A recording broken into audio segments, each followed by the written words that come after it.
Mom spent months searching for my brother. Then she sealed the doors.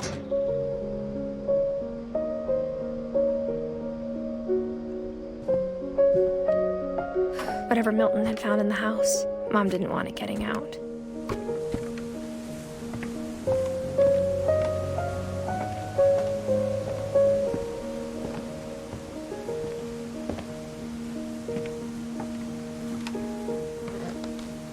Mom definitely blamed Edie, but I think Lewis blamed himself.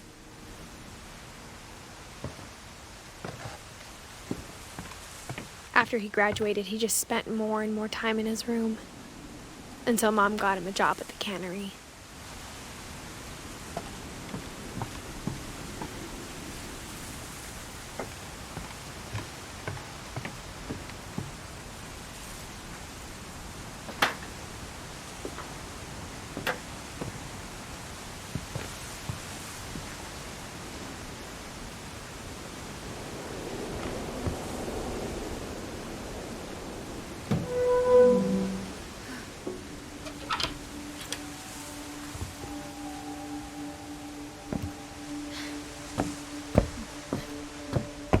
Lewis's room smelled very, very familiar.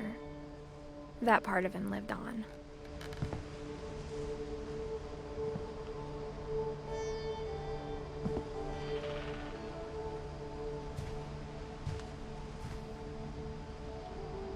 Lewis and I spent a lot of time playing games together, but he was surprisingly bad at them.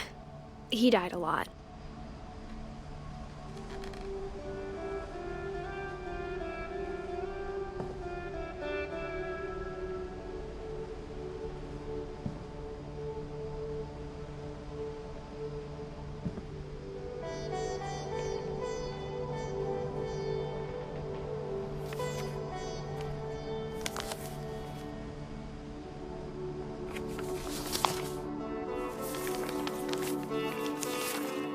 Dear Mrs. Finch, as Lewis's psychiatrist, I can understand your desire for an explanation. As I see it, the trouble began in January, shortly after we convinced your son to seek treatment for substance abuse. Newly sober, I believe Lewis first noticed the monotony of his daily life.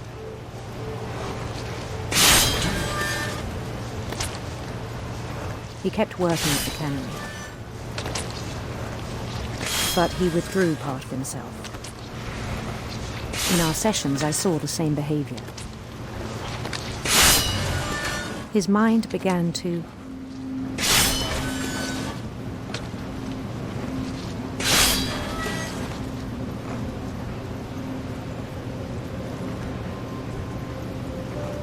wander.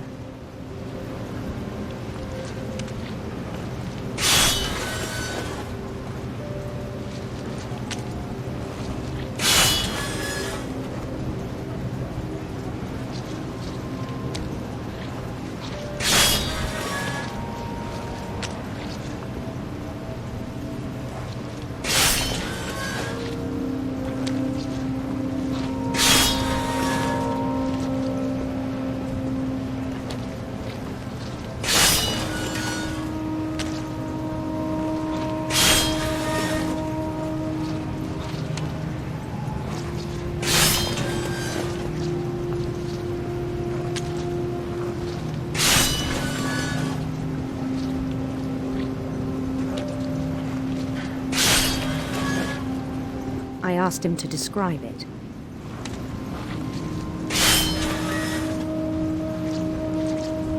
He said he started small.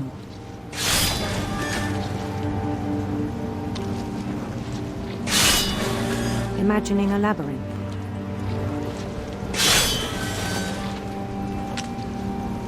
He'd feel his way about. Then something moved.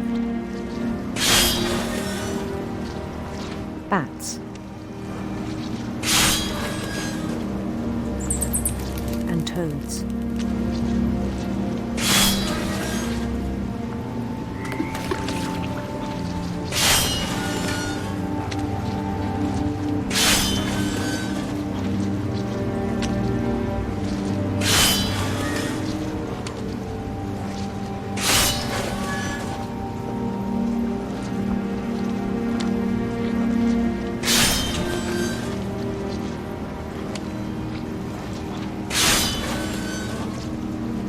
things that have not names.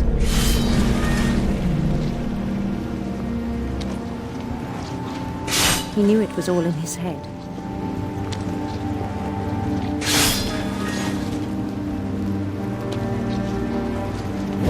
But he took it very seriously. I had hoped he'd find himself.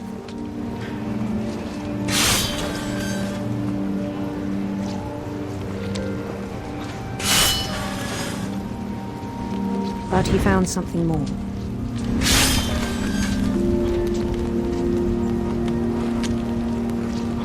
I worried about him then. Daydreaming at the cannery. I spoke with his boss. But he said Lewis had become a model employee. Methodical, tireless, focused.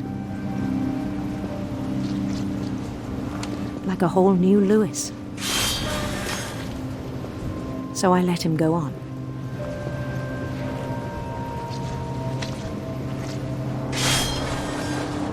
I even encouraged him. It seemed very promising at first. He told me he'd made a new friend.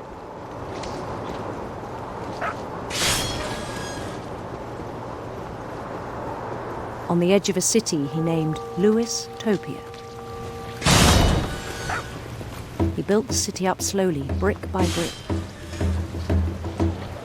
Then he made musicians.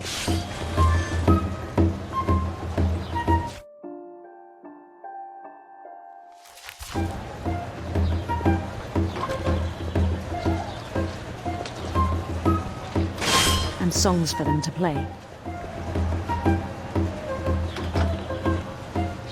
He talked about starting a band. And he was always humming something. Every day his imagination grew stronger.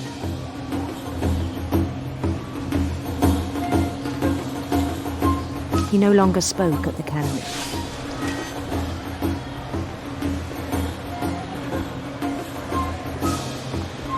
But his chopping was as reliable as ever. Then one day it struck him that all the cheering crowds, even the stones under his feet, were all in his imagination, so he could do whatever he wished.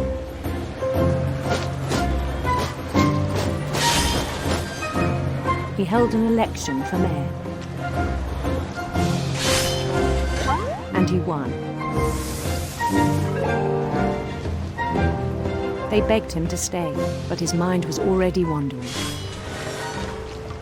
It became a game for him.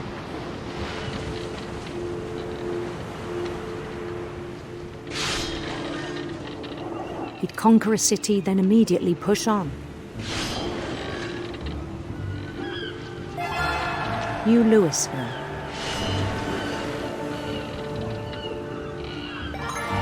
St. Louis.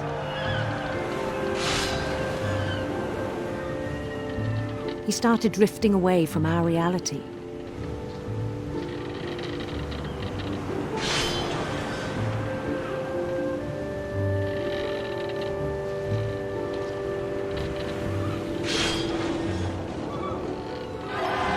Minneapolis. Until one day he forgot to go home from the cannery. Even as his mother pleaded with him, part of Lewis kept sailing on.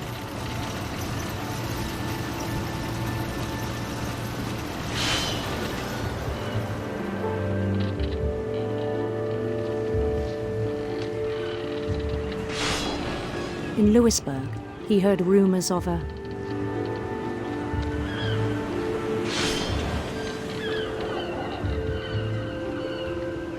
handsome queen.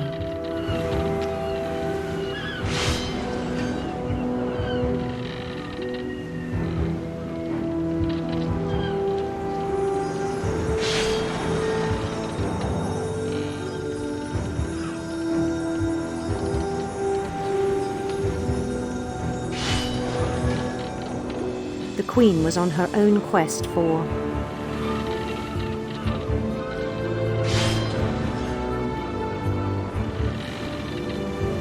radiant rainbows.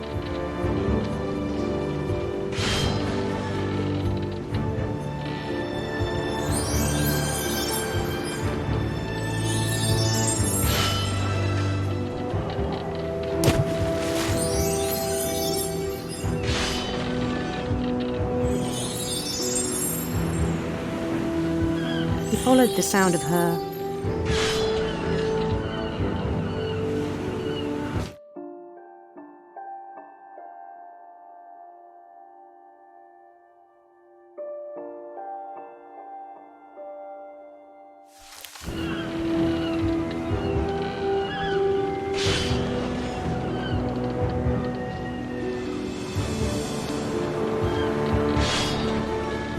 silver harp.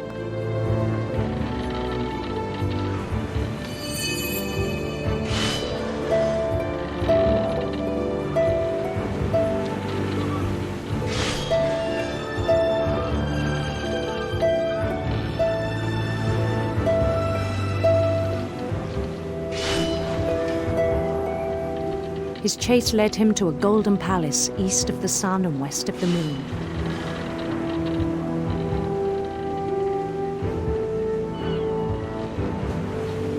Even then, his logic remained sound.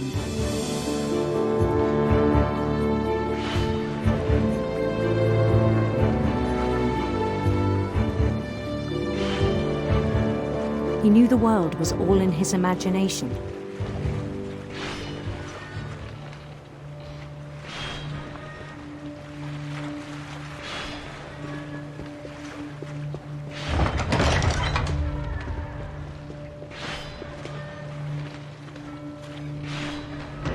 He was so proud of having created it.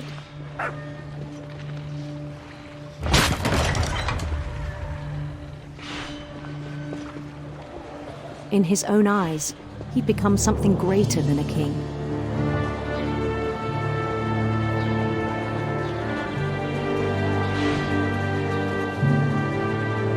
For someone who'd never known success in the real world, I think it was overwhelming. And then it struck him that the real Lewis was not the one chopping salmon, but the one climbing the steps of a golden palace.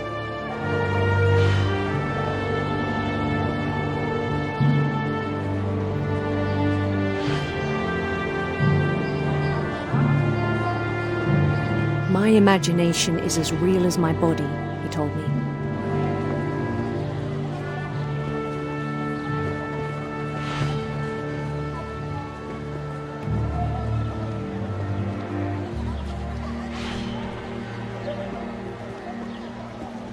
It was hard to argue with him.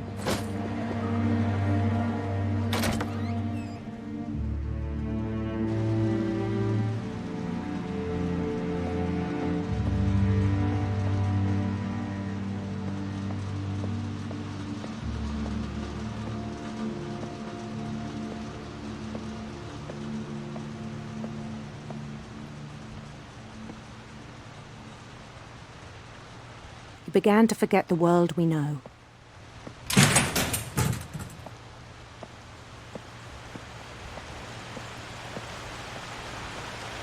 I think it pained him to remember Lewis, the cannery worker.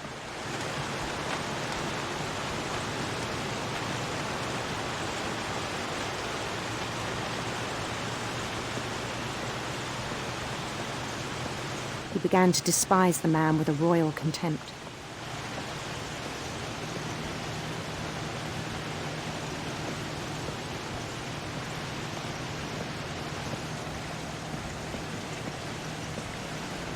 I still thought I could save him.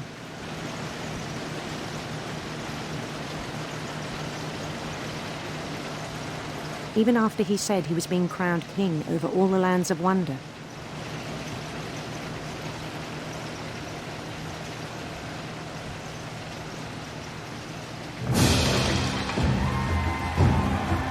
The palace would be packed with his companions.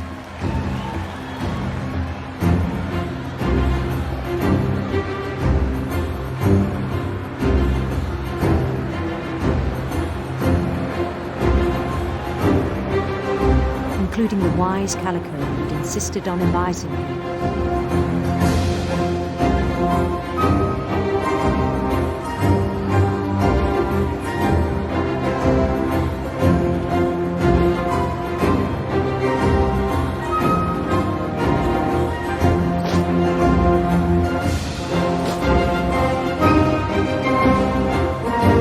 His queen waited, holding his crown.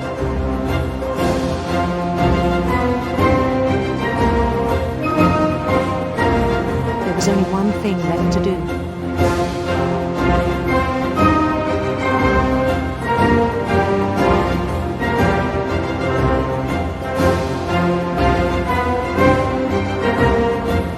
Bend down his head.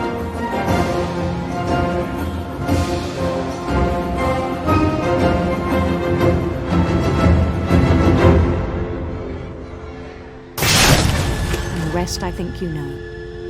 Mrs. Finch, your son was a kind man who will be missed by all of us who knew him.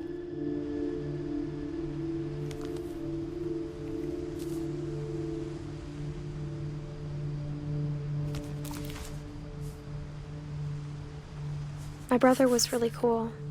I wish you could have met him.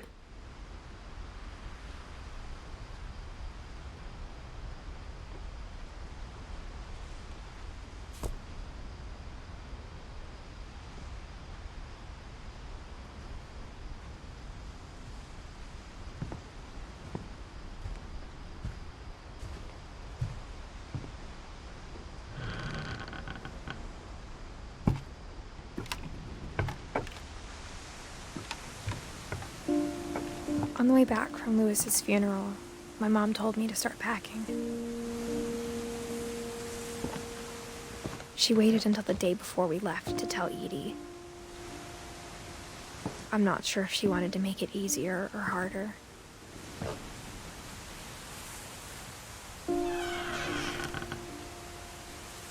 I wish we'd stayed. But I understand why we left.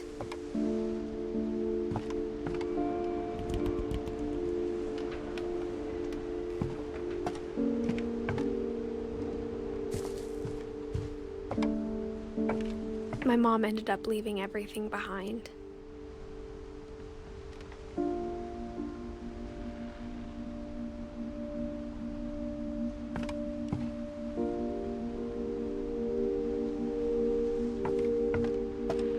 What happened that night had been coming for a long time. Maybe it should have come sooner.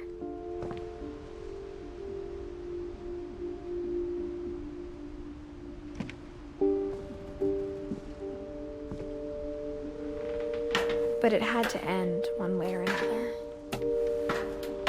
All that's left now is to tell you about that last night.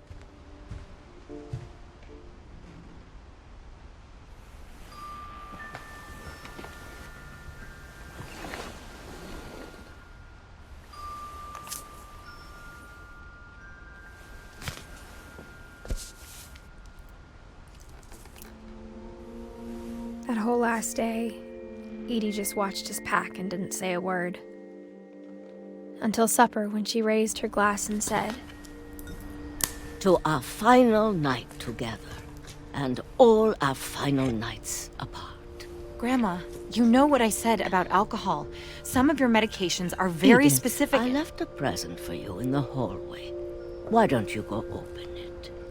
The grown-ups have to argue now. I'm sorry, you're right. We're all leaving tomorrow. Let's just enjoy our last... I'm not leaving. Edith, you're excused.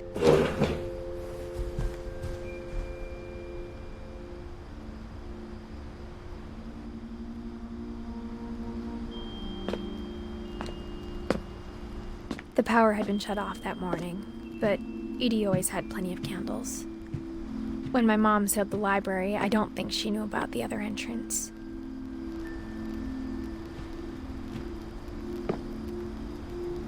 Or that Edie had a key to it.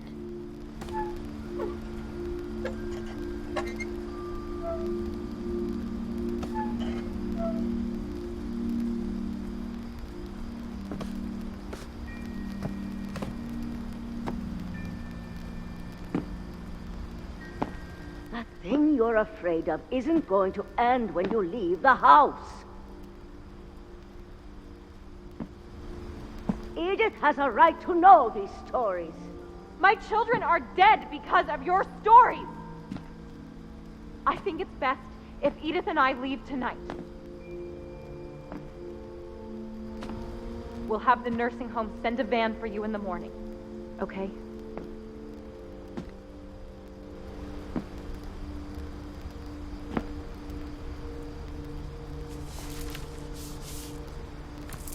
Dear Edith, there's so many stories I wish I could tell you, but there's only time for one. This is about what happened on the night you were born. That night, the tide went way, way out. It was the first and last time I ever saw the old house aground. There'd been an earthquake out in the middle of the ocean. They called it the lowest tide in 1,000 years. God, it smelled awful. You know, I've seen that house every day of my life. But I never thought I'd go back to it. When the fog rolled in, I lost my way.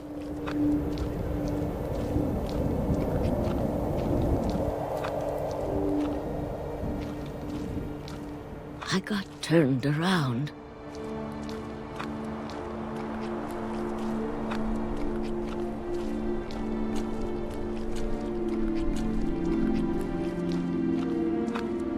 For a while, I wandered.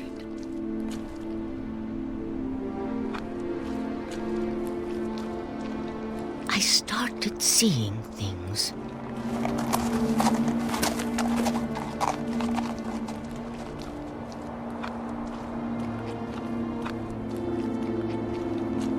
Things I'd forgotten had ever existed.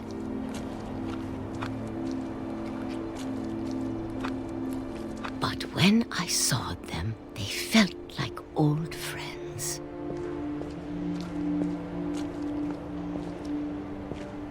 That night, a lot of things came back to me. Or maybe I came back to them.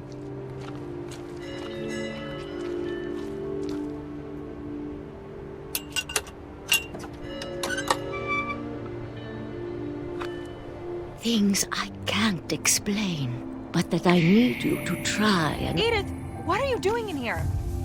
It's mine. Edith! Mom, you're gonna rip it! Let go! I kicked and screamed, but Mom dragged me to the car.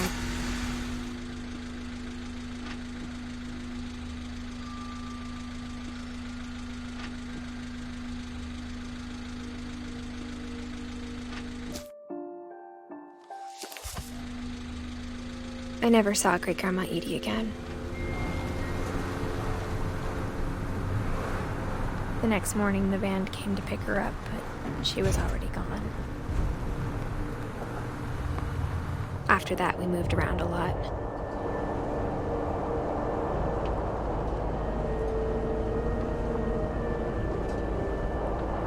We both tried to make the best of it.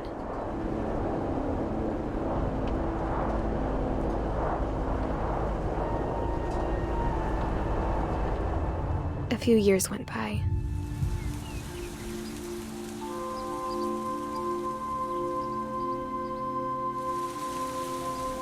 My mom didn't like to talk about it, but she started getting sick a lot. The rest happened pretty quickly. She got better for a while, and then she didn't. And then I was alone. The last Finch left alive.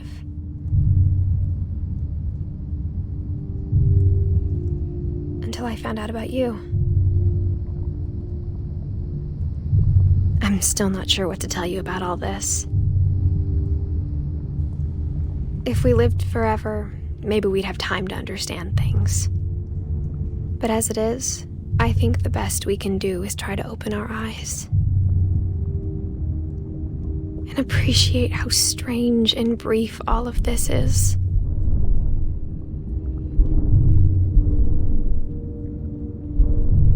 This journal was supposed to be for you. But now I hope you'll never see it. I just want to meet you and tell you all these stories myself.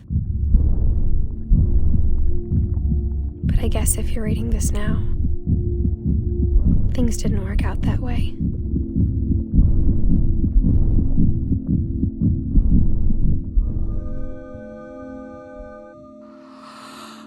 This is where your story begins. I'm sorry I won't be there to see it. It's a lot to ask, but I don't want you to be sad that I'm gone. I want you to be amazed that any of us ever had a chance to be here at all. Good luck.